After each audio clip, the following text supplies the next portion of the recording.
ইসলামী bank বলতে বাংলাদেশে এখন অনেকগুলো ইসলামী ব্যাংক আছে। এই ইসলামী ব্যাংকগুলোতে টাকা রেখে আমরা তার লভ্যাংশ ভোগ করতে পারবো কিনা এ বিষয়ে ওলামা একরামের একাধিক মত আছে। কিছু ওলামা একরামের গবেষণা অন্তে তারা বলেন যে ইসলামী ব্যাংকগুলো আমাদের দেশের পরিসরে কেন্দ্রীয় ব্যাংকের অধীনে থাকতে হয়, দেশের প্রচলিত নিয়মকানুন মেনে চলতে হয়, যার কারণে এবং অনেক ক্ষেত্রে সদিচ্ছার অভাব বা ঘাটতি থাকার কারণে পরিপূর্ণ ইসলামিক না। যেহেতু পরিপূর্ণ ইসলামিক না, অতএব সেখানে টাকা রেখে সেটা লভ্যাংশ খাওয়া জায়েজ হবে না। এটা হলো কিছু আলেমদের মত। এর বিপরীতে অন্য ওলামা ইকরাম বলেন যেহেতু আমাদের সমস্ত ইসলামী ব্যাংকগুলোর শরিয়া বোর্ড আছে এবং সে শরিয়া বোর্ডে গ্রহণযোগ্য ওলামা ইকরাম বসে আছেন, তাদের দায়িত্ব হলো এটা ইসলামী পদ্ধতিতে চলছে কিনা মনিটরিং করা, পরামর্শ দেওয়া। তো সেক্ষেত্রে ওলামা ইকরামের এই শরিয়া বোর্ডের উপরে আস্থা রেখে তারা কি করছেন না করছেন ওই দায়িত্ব আমার না, আমি ওলামা ইকরামের শরিয়া বোর্ডের প্রতি আস্থা রেখে সেখান থেকে লভ্যাংশ খেতে পারি। দুটা মত পেলাম কিনা?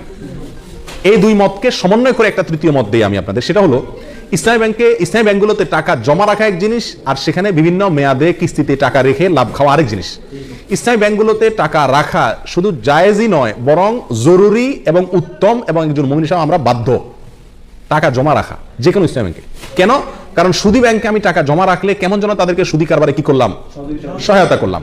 আমার এই টাকাটা পেয়ে তারা সুদে সহায়তা করবে। ইসলামী ব্যাংকগুলো আর কিছু করুক আর না করুক, একটা কাজ তো তারা করবে, সেটা কি?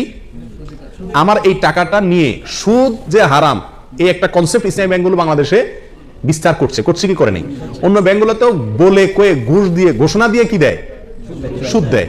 আর সুদ যে হারাম এই কনসেপ্টটা ইসলামী ব্যাংকগুলো বাংলাদেশে একরকম প্রতিষ্ঠিত করছে। বাস্তবায়ন যাই হোক, এটা জানাইছে, এলএমটা তারা প্রচার করছে। স্বীকৃতি এবং স্লোগান হলো তারা সুদমুক্ত ব্যাংকিং চায়।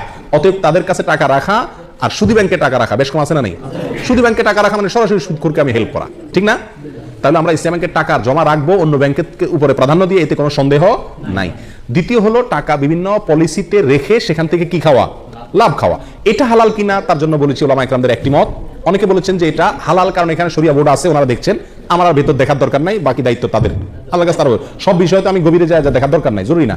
আর সবচেয়ে বড় কথা হলো তারা বলেন মুসলিম হিসাবে আমরা যেরকম মুসলিম ভেজালও আছে ভালো আছে, ইসলামী ব্যাংকগুলো এরকম দুধের দোয়া না, তাদেরও ভুলও আছে সঠিকও আছে। কিন্তু তারা যেহেতু সুদের বিরুদ্ধে স্লোগান নিয়ে রাস্তা নামছে এবং এটার বিরুদ্ধে একটা ফ্লো তৈরি করতে চাচ্ছে, অতএব তাদের ওখানে টাকা রেখে হালাল ব্যবসার পলিসিতে টাকা রেখে লাভ খাওয়া মাসে মাসে জায়েজ আছে। এটাও আমাদের মত। অন্য ওলামা ইকরাম বলেন যে না, পরিপূর্ণভাবে ইসলামীভাবে চলতে পারে না, বাধা আছে, অথবা সদিচ্ছার অনেক ক্ষেত্রে অভাব আছে, এই জন্য না জায়েজ।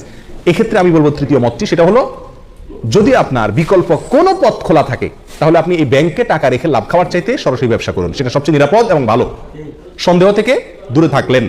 আর যদি অন্য কোনো সমস্ত উপায়গুলো বন্ধ হয়ে যায় তাহলে ইনশাআল্লাহ বিদিনিল্লাহ এটা পরিপূর্ণ হারাম হবে না।